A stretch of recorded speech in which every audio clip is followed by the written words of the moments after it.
All right, so we're here at LOHR. Steve, you're one of the winemakers. Are you in charge of all of LOHR's wines? I mean, that's quite a...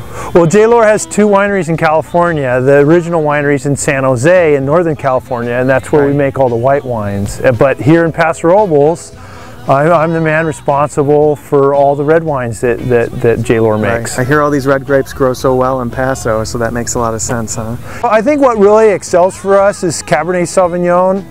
We've been working a lot. I'm really fortunate that back about 2002 to 2004 we did a big planting spree on some of the spice varieties for Bordeaux blends. So Malbec and Petit Verdot are becoming a bigger and bigger percentage of what's going into our Bordeaux blends.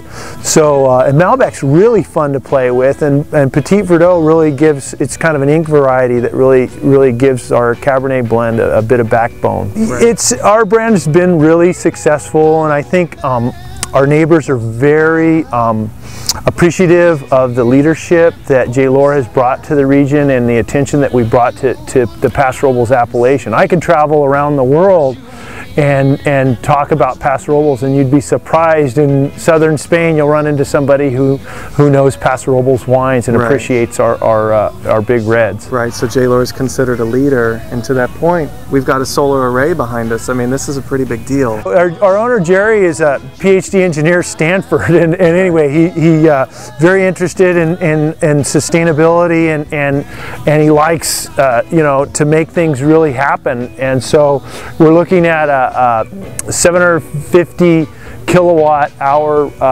solar array, the largest tracking solar array in the United States. So these panels will, you know, they wake up in the morning facing east, and then they follow the sun throughout the day. Today we're at the end of the day, and they're pretty much at their bed rest position, so they follow in the afternoon to a certain position, and then they reset themselves looking straight up to the sky. Right. So is the entire facility powered by these panels? Well, it's around 90%, and the reason for that is it leaves us room to increase our conservation efforts in the winery, where, you know, we're reducing our electricity usage through, you know, low voltage lighting and some of these, you know, some of these other kinds of tricks. Every year I lose about 2 months of my life to harvest, and that's, you know, at that time, you know, the array might be making 30% of our energy for that peak demand, and then of course through the spring, when activities are really more leisurely, we're actually banking credits with the power grid. You know, I grew up just south of Santa Barbara, about 2 hours south of here, and then when I was in college I was up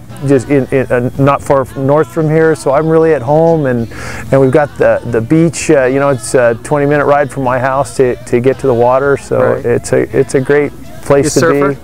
I surf. It's a lot of fun. I'm a fair weather surfer. I spend a lot more time playing beach volleyball, so that's a lot of, you know, a big part of my life.